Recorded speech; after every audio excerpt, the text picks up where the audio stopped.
Baik. Abdul Muttalib ini yang tentu kita sudah tahu adalah kakek Nabi SAW. Kita masuk mengerucutkan bahasan sekarang ke Abdul Muttalib nih, si Syaibah. Kita sudah kerucutkan bahasan dari Abdul Manaf, ada anaknya Hashim, Hashim punya anak Syaibah. Syaibah ini Abdul Muttalib.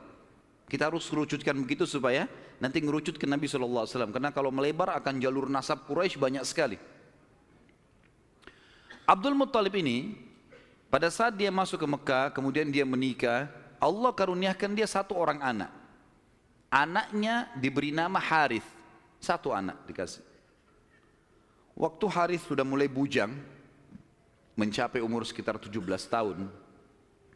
Abdul Muttalib ini, Syaibah, mimpi malam-malam.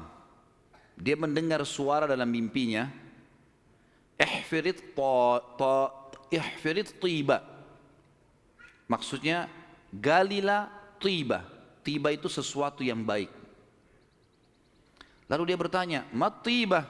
Apa itu tiba? Hilang suara itu. Hari kedua dia mimpi lagi. Dengar lagi suara. Ihfiril barrah. Galilah sesuatu yang baik. Yang bermanfaat. Dia tanya, mal barrah? Apa itu barrah? Yang baik itu apa? Hilang lagi suara itu. Hari ketiga dia mimpi lagi. Ihfiril madmunah.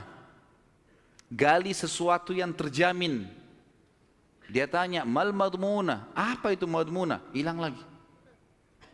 Hari keempat, baru dia mimpi dan dia dengar, ihfiriz zamzam. Galilah zamzam itu.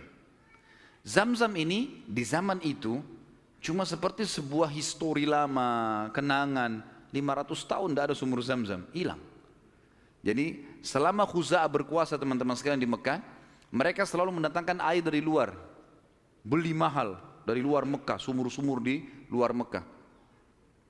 Abdul Muttalib ini pernah dengar kalimat Zamzam. Penasaran dia. Terus dia tanya, dalam mimpi dia tanya, Mas Zamzam, apa itu Zamzam? Lalu keluarlah suara itu mengatakan, dan dia dengar pada saat itu ya. Kalau dalam buku-buku sejarah disebutkan, La tanzifu abada. Sesuatu yang tidak akan pernah rusak, wala tarum, juga ya, sesuatu yang selalu bersih dan tidak akan pernah rusak. Taskil hajijal a'zam, engkau akan memberikan dengannya air para jemaah haji. Dikatakan wahia bainar rafthi wad dam, tempatnya air Zamzam itu berada di antara rafath. Rafath itu bisa berarti busanya darah atau memang darah yang bercampur busa yang bercampur dengan darah atau memang busa air biasanya. Jadi dikatakan sini ciri-cirinya adalah tempat Zamzam itu ada darah yang bercampur dengan rafath dengan busa kemudian bercampur sama tanah. Lalu dikatakan lagi dalam mimpinya, inda naqratil gurabil a'sam, di bawah patokannya burung gagak yang memiliki warna keputih-putihan. Inda qaryatin naml, di atas atau di sekitar sarang semut. Seperti itu dalam mimpinya. Maka Abdul Muttalib bangun pagi-pagi, penasaran dia dengan mimpi ini. Dan dia tahu mimpi ini gak mungkin main-main. 3 hari, 4 hari berturut-turut. Kemudian dia disuruh gali, dia bawa cangkulnya, datang di sekitar Ka'bah. Dia cuma tebak saja kemungkinan dekat Ka'bah nih, karena tidak ada tempat yang lebih agung di Mekah daripada Ka'bah. Dia datang dekat Ka'bah. Dan kalau masih ingat dulu, pada pertemuan kita di bulan yang lalu, ada penjelasan tentang 2 patung yang disembah di Mekah, Isaf dan siapa yang ingat? Kalau lupa saya nggak datang lagi balik papan. Isaf dan Na'ilah. Isaf kan nama laki-laki, Na'ilah nama perempuan. Yang dulu mereka saling suka, akhirnya mereka berzina depan Ka'bah dan dikutuk menjadi patung.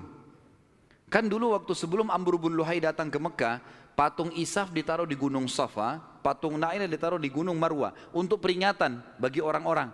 Nih hati-hati kalau berzina depan Ka'bah dikutuk begini nih. Gitu. Tapi oleh Amr bin Luhai yang membawa patung masuk ke Jazirah Arab, Dia angkat patung Isaf dan Nailah dipindahin dekat Ka'bah, disuruh orang Mekah sembah. Tapi orang sudah lupa sejarahnya karena kejadian Isaf dan Nailah dikutuk ini jauh sebelum Amr bin Luhai. Ringkas cerita, di depan Ka'bah antara Hajar Aswad dengan Hijr Ismail itu ada patung Isaf dan Nailah. Ada satu suku Arab teman-teman sekalian datang ke situ antara Isaf dan Nailah nyembeli sapi. Tiba-tiba pada saat Abdul Muthalib lagi duduk, lagi memperhatikan ke arah Ka'bah di antara Isaf dan Nailah, kemudian ada orang nyembeli sapi. Waktu disembeli darahnya ngucur. Darah itu berbusa.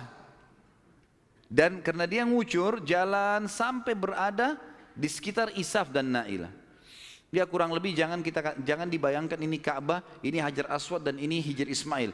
Isaf dan Nailah itu ditaruh cukup jauh ya, agak berjarak antara antara Hajar Aswad jauh ke belakang dengan Hijr Ismail juga jauh. Jadi di kiri kanan ya. Tempat itu sangat luas. Jadi jangan difahami tadi ini misalnya Ka'bah kemudian di sini posisinya, tapi agak jauh di kiri kanan. Maka pada saat itu darah ini ngucur dari patung Isaf itu menuju ke tempat di tengah-tengah di situ. Pada saat itu di tengah-tengah. HP-nya siapa nih? Pada saat itu patungnya, darahnya ngalir, kemudian darah itu ngalir menuju ke tengah-tengah antara Isaf dan Nailah ini, dan ada seperti tempat agak turun di lembah Mekah kan waktu itu masih pasir, lalu darah itu berkumpul di situ. Jadi akhirnya darah sama pasir bercampur. Abdul Muthalib lihat ini isyarat pertama nih. Mimpinya kan tadi darah yang mengalir berbusa yang bercampur dengan tanah, gitu kan. Lalu kemudian dia dekatin tempat itu, darah yang berkumpul itu. Dia temukan tiba-tiba ada burung gagak yang berwarna hitam. Burung gagak biasanya warna hitam ya. Tapi kalau ada burung gagak yang di bagian sayapnya itu ada beberapa bulu warna putih, namanya a'sam dalam bahasa Arab, Ghurabil a'sam. Maka dia lihat ada burung gagak. Burung gagak ini mengepakin sayapnya dan mematuk-matuk di atas sekitar darah itu. Dia lihat isyarat yang kedua. Isyarat yang ketiga adalah di situ ada sarangnya semut.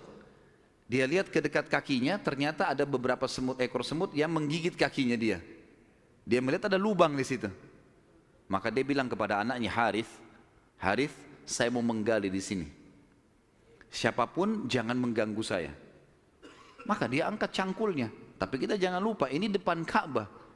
Orang-orang lagi banyak tawaf waktu itu, walaupun banyak berhala. Dia angkat cangkul, orang jadi bahan perhatian. Tokoh-tokoh Quraisy pada datang semua. Lalu tokoh-tokoh Quraisy mengatakan, hai Abdul Muthalib, apa yang kau lakukan nih?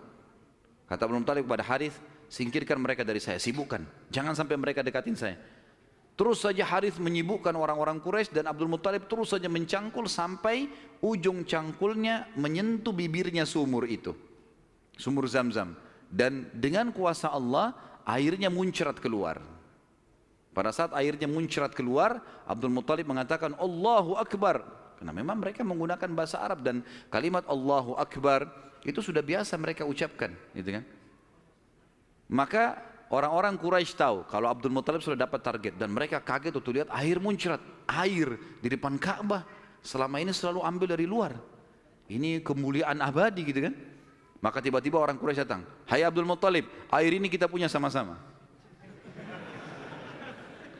Kata Abdul Muthalib, dari mana sama-sama? Saya yang mimpi, saya yang cangkul, saya yang dapat.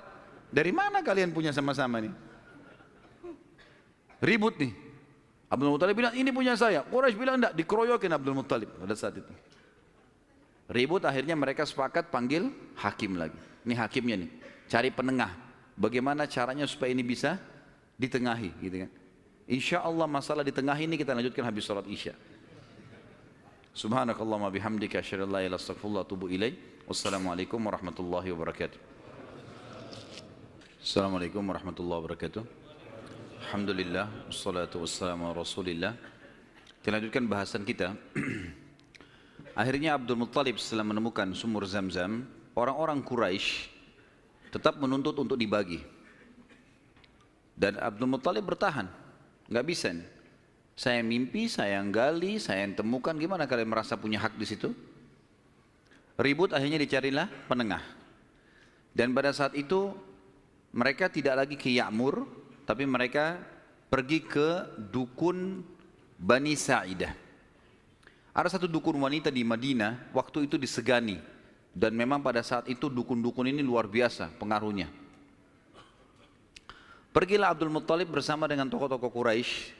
Saya tidak temukan jumlah mereka berapa orang, tapi yang jelas mereka semuanya pergi ke sana.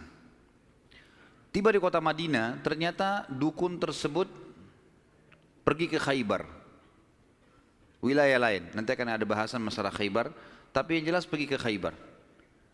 Abdul Muttalib sepakat dengan teman-temannya, kejar aja tuh, kita ke Khaybar. Antara Madinah sama Khaybar cukup jauh dan ada padang pasir yang luas sekali. Mereka belum pernah ke Khaybar sebelumnya, jadi masih menerka-nerka jalan. Di tengah jalan mereka kehabisan air. Mau balik ke Madinah jaraknya jauh. Mau menuju ke Khaybar belum jelas tujuannya. Air habis. Panas lagi sangat terik pada saat itu. Mereka bermusyawarah, kira-kira bagaimana jalan keluarnya nih. Akhirnya orang-orang Quraisy selain Abdul Muttalib sepakat mengatakan kayaknya kita pasti mati nih. Nggak ada air. Kembali ke Madinah bisa mati tengah jalan, menuju ke Khaybar juga nggak jelas bisa mati tengah jalan. Ya sudahlah, kita pasti mati, lebih baik kita gali kubur saja. Riwayatnya begitu, kisahnya begitu. Gali kubur. Dari sekian orang ini, nanti setiap siapa yang mati duluan dikubur oleh temannya. Minimal nanti ada satu orang yang tidak tertutup kuburannya, yang lain semua tertutup.